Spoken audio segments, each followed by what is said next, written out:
Alright, so how do we start this video? Baldur's Gate 3 is a game that by now does not need any introduction. It's a CRPG that surprised everybody, even those like myself who had played previous entries made by Larian Studios, the likes of course, Baldur's Gate 2 and the Divinity Original Sin series. And one of the greatest things about it was that it wasn't just one of those games that was stripping away all of those things that gamers as a whole had been lamenting over for years now, from live service options, microtransactions, always online, etc.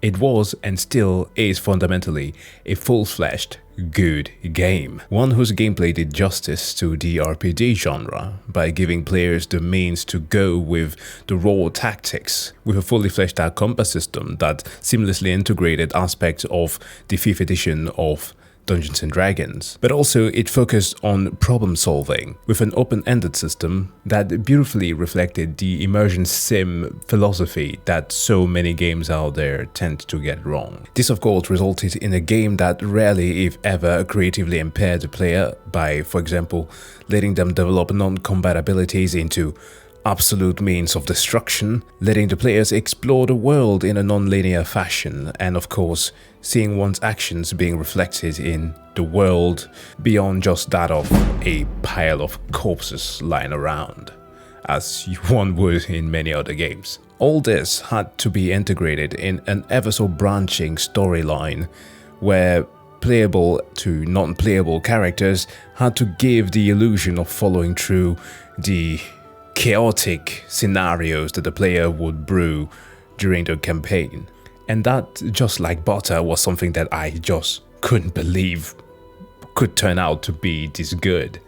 But it was. Okay, so why in the hell am I glazing Larian this much? Well, it is simply to say that this clear work of passion and the astonishing positive response that it got is something that surprised the devs as well, who quickly saw what would have been a somewhat niche product rise to fame and have an established player base, and with an estimated daily player count of damn near 10 million players. This is astonishing, yet it is not good enough, at least for some people, namely in the modding scene. As it always is within any community, there is a vocal minority that have to ruin everything for everyone and make things toxic. This time, it's about a select few modders who decided to make their frustrations heard by, of course, doing the typical thing of sending death threats to the developers at Larian Studios. Yeah, it is quite frustrating to see a product that clearly works well have people that are so entitled that they attack the hard-working folks on the basis of something that is entirely their own fault. For you see, I mentioned all of the good things about Baldur's Gate 3 in the beginning to make clear the state of the game, as if we were to put it in comparison to another, let's say, rather notorious studios who makes use of the modding community to just make the game work. Sometimes it doesn't just work. Just the act of voicing frustrations here, never sending death threats, regardless of the studio, even if it's Bethesda, it is not good, never okay to be threatening people in that way. But voicing your frustrations would have been a bit more understandable in a case like that, because they quite literally do not have functioning base games. And yes, Baldur's Gate 3 too, and yes, Baldur's Gate as well has its flaws, which is something that devs have been so very adamant at working on. Actually, one of the very few reasons as to why its launch was quite good, despite some of the lacking things that was about it, in especially its third act, because again, most people didn't make it to that point when it was originally released, was that they had been working in tandem with fans for so long to make sure that the experience that they will receive of the game was so good. Yet once the product is out and we're talking about extra features that should make the game a bit more fun, it's entirely on you. And the devs have no obligation to have to babysit that. Yet surprisingly, they do care, as any studio who truly does care for their audience will try to provide them with the best possible experience with their games as they can. They have addressed this ever since the beginning of the game, them realizing that yes, obviously there would have been a desire for having mod compatibility included in there. And latest to this was the update of last week with patch 6. With a dev noting, "Thank you for continuing to send your bug reports and for sharing feedback with our support team. Alongside our investigation, your support tickets have helped us identify discrepancies with the hotfix 18 build, which means that unlike previous hotfixes, the script extender modification was no longer compatible with the latest game version. We obviously love that we have such an active modding community across our titles." It's referring to the fact that Divinity 2 of course also has some mods that are included in there, which for the new Baldur's Gate players will not know just how much we also had to wait when it came to those things. But further on, and we enjoy seeing that passion grow even stronger with Baldur's Gate 3. We want to continue making sure you are getting the best possible experience, which is why we frequently patch the game, although this does inevitably mean that each new patch or hotfix has the potential to become incompatible with your favorite mods. We know this sucks. We know you want to play with mods and we want to make this right. We're working on official mod support and we have been for a while. We want the very best for you, which includes establishing a pipeline that lets mods authors release their mod across different platforms. And I just want to know this level of communication is damn nearly unprecedented. Like, sure, there are some studios who do that, but Larian has been very good with their communication. And it is pretty clear their intent, and it's quite laid out that people should understand that these things take some time to do, and they clearly want to work to make sure that not only does this work on PC, but of course as well on consoles. And then my question would be, after reading a statement like this, what else will you expect them to do? Like, I have to reiterate, modders are awesome. They are the reason why a lot of games are working as well as they are and why some games are still alive today, at least in a playable state. I brought the example of Bethesda before because they are pretty easy to dunk on, but yet another one would be the likes of CDPR, where in the post-release state that the game was in, it was quite dystopian.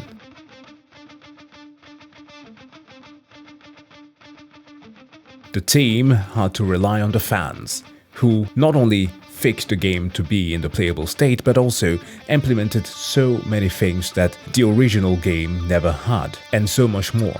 Even earlier this month was the unrecorded mod that was included in there, which obviously runs on some more higher-end hardware, visually speaking, but it's so amazing to look at what the game is capable of.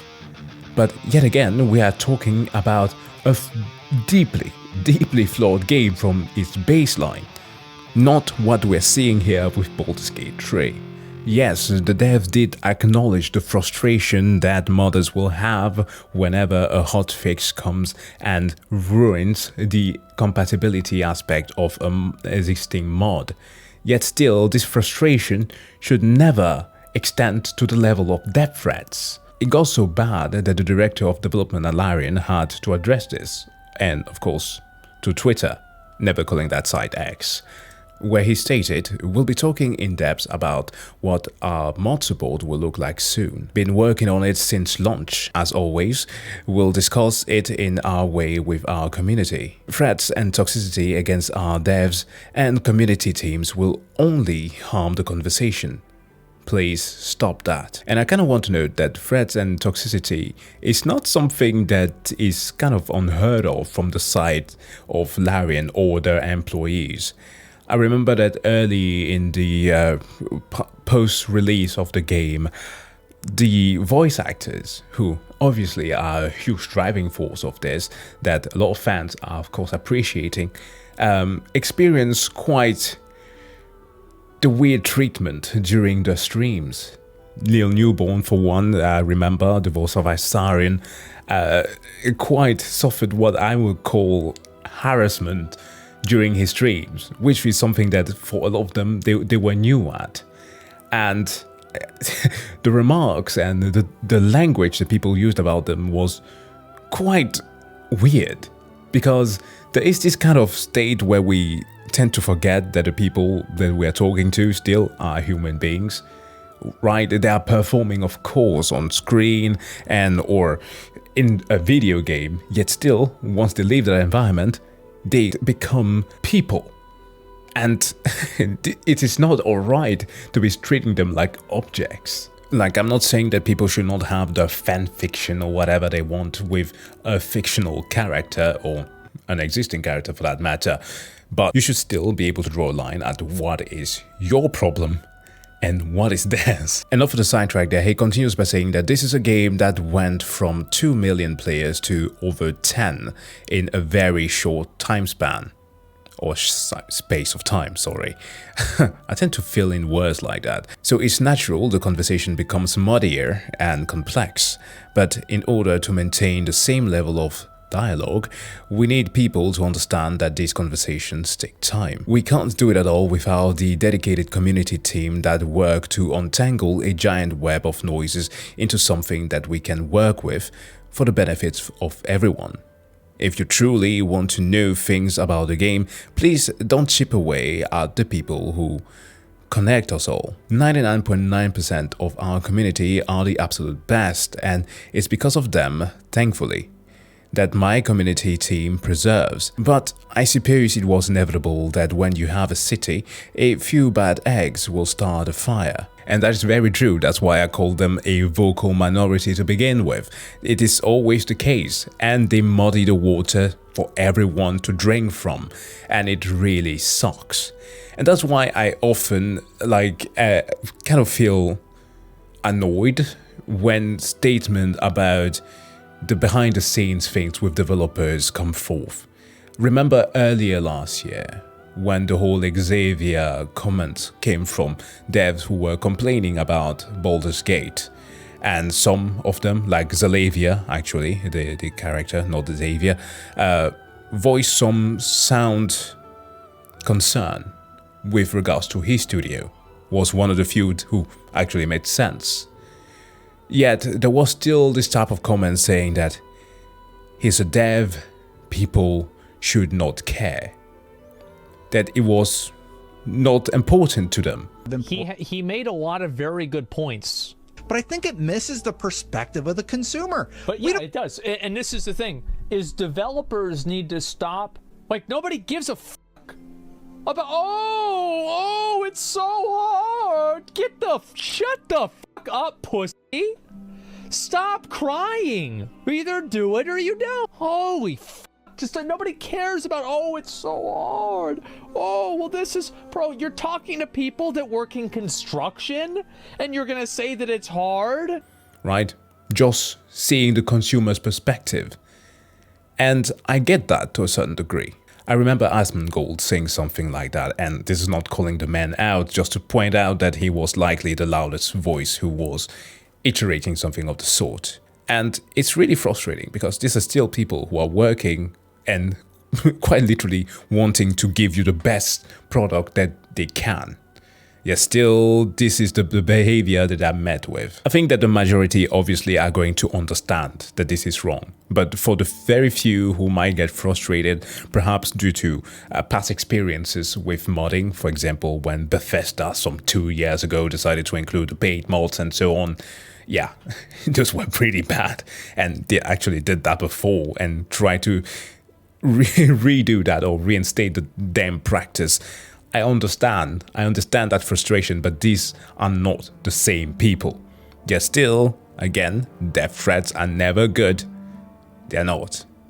Anyways, this was just sort of like a reporting on something that I've just quite literally felt frustrated about, because it happens a bit too often, especially towards the wrong people.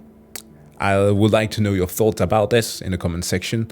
And yeah, this has been just a quick little reporting on this thing, and let me know what your thoughts were. Now, that being said though, I wish you still to have a wonderful day. See you guys in the next one.